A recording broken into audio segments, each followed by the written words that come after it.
നമസ്തേ. നമ്മൾ സന്ധ്യയ്ക്ക് നിലവിളക്ക് കൊളുത്തുമ്പോൾ ശ്രദ്ധിക്കേണ്ട കാര്യങ്ങളെക്കുറിച്ചാണ് പറയുന്നത്. സന്ധ്യയ്ക്ക് അടിച്ച് തളിച്ച് നിലവിളക്ക് കൊളുത്തണം എന്നാണ് ആചാര്യമതം. മുറ്റമടിച്ച് വൃത്തിയാക്കി ചാണകവെള്ളം തളിച്ച് വീടും പരിസരവും ശുദ്ധി ചെയ്തതിന് ശേഷം നിലവിളക്ക് കൊളുത്തുന്നതാണ് അഭികാമ്യം. നിലവിളക്ക് കൊളുത്തുമ്പോൾ അതിൽ തിരിയിടേണ്ടതിന് പോലും വിധിയുണ്ട്. ഒരു തിരി ചിലരിടാറുണ്ട്, 2 തിരി ഇടാറുണ്ട്, അതുപോലെ 3 തിരി ഇടാറുണ്ട്, ചിലർ 5 തിരി ഇടാറുണ്ട്.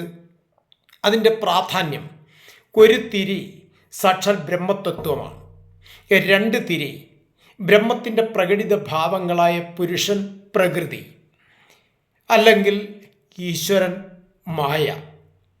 3 തിരി ത്രിമൂർത്തികളാണ്. 5 തിരി പഞ്ചഭൂതങ്ങളാണ്. ഇതിൽ നമ്മുടെ വീട്ടിൽ തിരിയിടുന്നത് നമുക്കറിയാം 2 തിരിയാണ്. 5 തിരിയും ഇടാറുണ്ട്.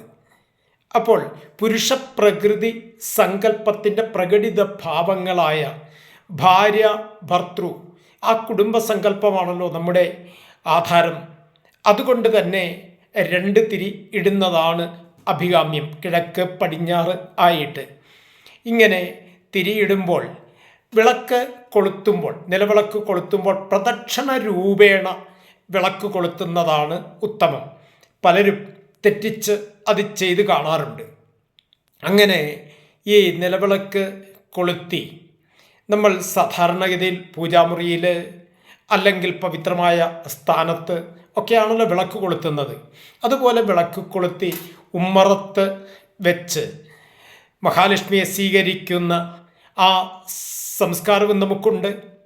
അപ്പോൾ സൂര്യന് പോലും നമുക്കറിയാം, നമ്മുടെ ആചാര്യന്മാർ പ്രാർത്ഥിച്ചിരുന്നു, ജ്യോതി ശുക്ലശ്ച തേജശ്ച ദേവാനാം സതതം പ്രിയ പ്രഭാകരോ മഹാതേജോ ദീപോയം പ്രതി ഗൃഹ്യതാം. അപ്പോൾ സൂര്യന് പോലും വിളക്ക് വെച്ച പാരമ്പര്യമാണ് നമ്മുടേത്, ദീപം കൊടുത്ത പാരമ്പര്യമാണ് നമ്മുടേത്. അപ്പോൾ ആ സംസ്കാരത്തെ മുറുകെ പിടിച്ചുകൊണ്ട് നമ്മൾ നിലവിളക്ക് കൊളുത്തുമ്പോൾ ആ നിലവിളക്കിനൊരു മഹാസങ്കല്പമുണ്ട്. നിലവിളക്ക്, ആ വാക്കിൻ്റെ അർത്ഥം തന്നെ എന്താണ്? നിലയിൽ വിളങ്ങുന്നതാണ് നിലവിളക്ക്. നിലയിൽ വിളങ്ങുക എന്ന് പറഞ്ഞാൽ സ്ഥായിയായിട്ട് പ്രശോഭിക്കുന്നതെന്നാണ് അർത്ഥം.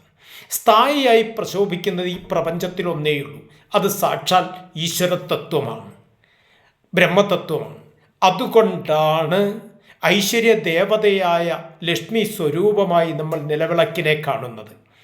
അപ്പോൾ നിലവിളക്ക് കൊളുത്തുമ്പോൾ ഈ ഒരു കാര്യം പ്രത്യേകം എല്ലാവരും ശ്രദ്ധിക്കേണ്ടതാണെന്ന് പ്രത്യേകം അറിയിക്കുകയാണ്. എല്ലാവർക്കും നമസ്തേ.